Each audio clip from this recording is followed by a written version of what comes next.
बहुत बहुत स्वागत करता हूं आप सभी का अपने चैनल टेक स्टडी एंटरटेनमेंट में। फ्रेंड्स, कल हमने पर्यावरण से संबंधित 50 क्वेश्चन आपको कराया था और आज भी मैं आपको 50 क्वेश्चन यहाँ पे कराने वाला हूँ। कल पार्ट 1 था, आज पार्ट 2 है, तो आप इस वीडियो को जरूर देखिएगा एग्जाम से पहले। तो आइए शुरू करते हैं। तो पहला प्रश्न है कि निम्नलिखित पदार्थों में से यदि सबकी समान मात्रा जलाई जाए तो सर्वाधिक कार्बन डाइऑक्साइड का उत्सर्जन जो है कौन सा पदार्थ करेगा। यहाँ पे कही जा रही है, क्वेश्चन को समझने की कोशिश कीजिए कि अगर सभी पदार्थ, जो भी पदार्थ दिया हुआ है उसको अगर एक साथ जलाया जाए तो सबसे अधिक कार्बन डाइऑक्साइड कौन सा गैस जो है, कौन सा पदार्थ करेगा।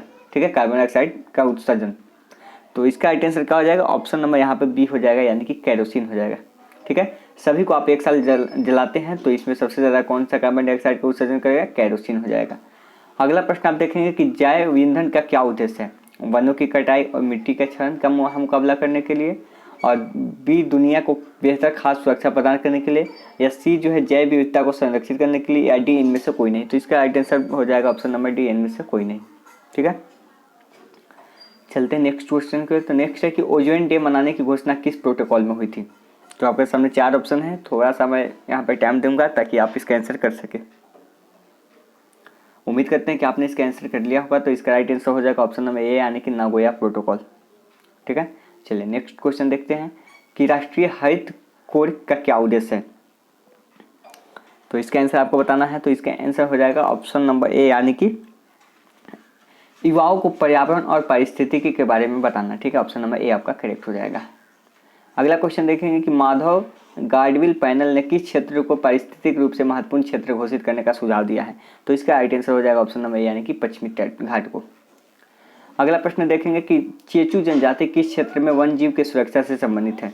ठीक है, तो इसका राइट आंसर हो जाएगा ऑप्शन नंबर ए, यानी कि नागार्जुन श्रीक सैलम, यानी कि आंध्र प्रदेश में है। चलिए अगला कि पर्यावरण लेखांकन क्या है। तो आपके सामने 4 ऑप्शन दिया हुआ है, आपको इसके अकॉर्डिंग एक आंसर को चूज करना है। मैं थोड़ा सा टाइम यहाँ पे दे दूंगा अभी कि आप जो है इस क्वेश्चन के ऑप्शन को सही से पढ़ पाए।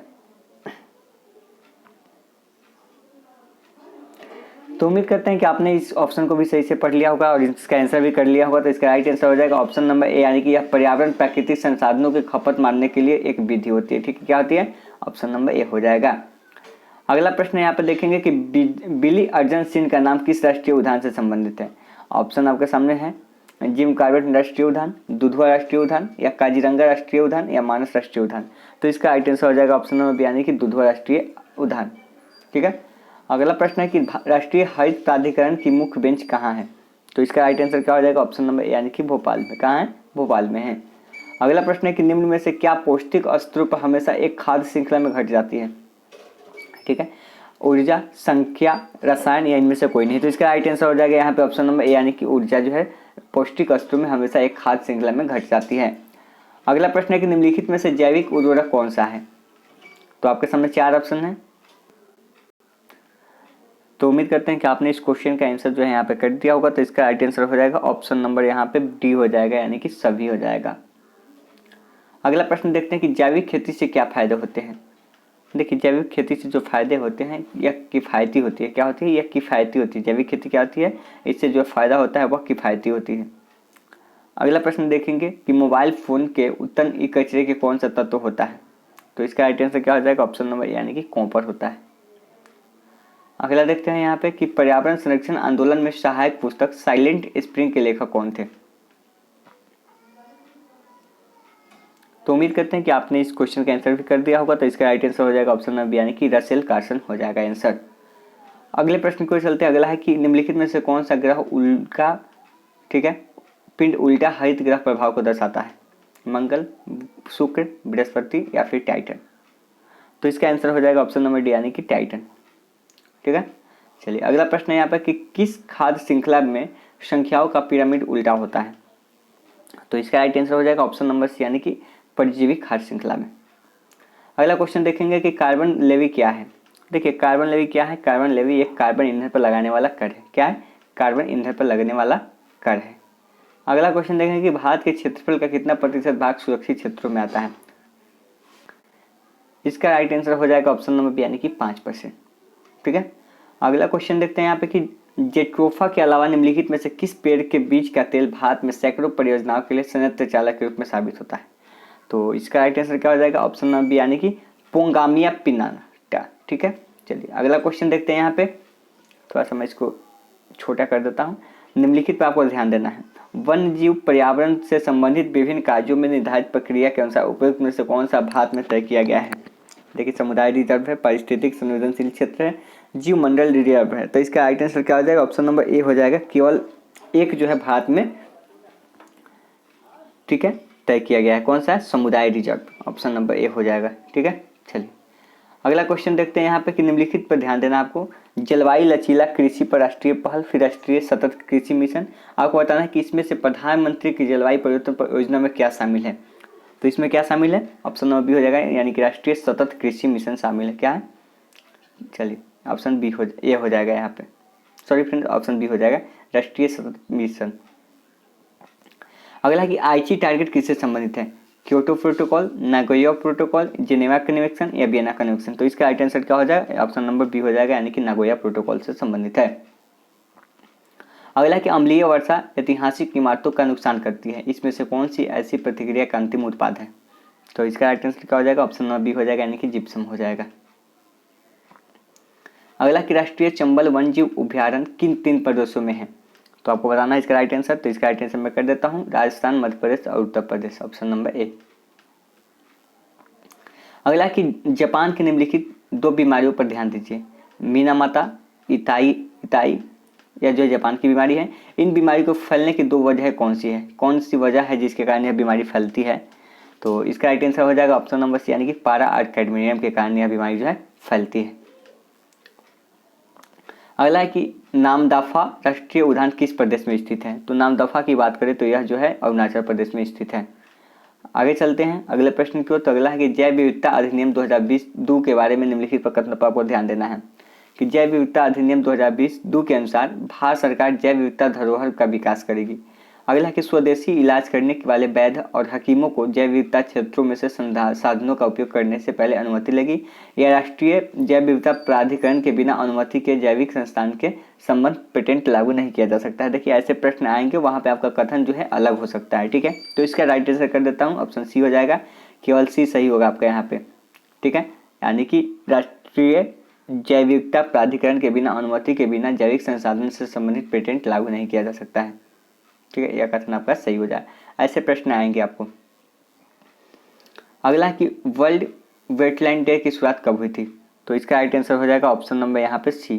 ठीक है, 1971। थोड़ी सी यहाँ पे आवाज़ भी आपको अजीब ज़्यादा होगी और थोड़ी सी यहाँ पे मैं स्लो भी बोल रहा हूँ। इसके पीछे रीज़न है कि तबीयत मेरी सही नहीं, फिर भी मैं आप लोगों के लिए यहाँ पे वीडियो बना रहा हूँ ताकि आपका जितना क्वेश्चन हो सके। ठीक है, तो अगला क्वेश्चन है कि केंद्रीय प्रदूषण नियंत्रण बोर्ड द्वारा आवासीय क्षेत्रों में अधिकतम ध्वनि सीमा कितनी हो सकती है? तो इसका राइट आंसर हो जाएगा ऑप्शन नंबर बी हो जाएगा, यानी कि 55 डेसिबल होता है। अगला है कि बिलीगिरी रंगा मंदिर वन्यजीव अभ्यारण्य जो है किस प्रदेश में स्थित है? तो इसका राइट आंसर क्या हो जाएगा? ऑप्शन नंबर सी, यानी कि बिलीगिरी कहाँ स्थित है? कर्नाटक में स्थित है। अगला प्रश्न देखेंगे कि निम्नलिखित में से कौन सी संख्याओं को पारिस्थितिकी पिरामिड केंद्र में व्यापक है? तो इसका राइट आंसर क्या हो जाएगा? ऑप्शन नंबर डी, यानी कि वन पारिस्थितिकी तंत्र हो जाएगा। अगला देखते हैं यहाँ पे, चलिए इसको हटा देते हैं। अगला है कि विश्व का पहला ओजोन परत संरक्षण के लिए सम्मेलन कहाँ हुआ था? तो आपको बताना है कि विश्व का पहला जो ओजोन परत संरक्षण के लिए सम्मेलन हुआ था वो कहाँ हुआ था? तो इसका राइट आंसर हो जाएगा ऑप्शन नंबर बी, यानी कि वियना में हुआ था। कहाँ हुआ था? वियना में हुआ था। अगला देखते हैं कि किन जंगलों में 1932 में भारत की पहली बाघों की जनगणना हुई थी? तो सबसे पहले 1932 में जो जनगणना हुई थी वो पलामू के जंगलों में हुई थी। कहाँ? पलामू के जंगलों में। ऑप्शन नंबर बी हो जाएगा। अगला कि पिट्टी पक्षी अभ्यारण्य कहाँ स्थित है? तो पिट्टी पक्षी की बात करें तो यह जो है लक्षद्वीप में स्थित है। कहाँ है? लक्षद्वीप में। अगला प्रश्न है यहाँ पे कि विश्व जल दिवस कब मनाया जाता है? Most important question. तो इसका राइट आंसर हो जाएगा ऑप्शन नंबर बी, यानी कि 22 मार्च को। विश्व जल दिवस कब मनाते हैं? 22 मार्च को मनाते हैं। ये मोस्ट इंपोर्टेंट क्वेश्चन याद रखिएगा।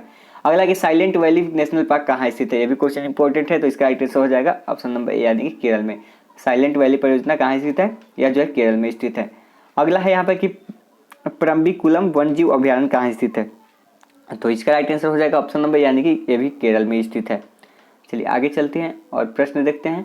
IUCN द्वारा जारी खतरे में प्रजातियों की निम्नलिखित लिस्ट पर ध्यान दें।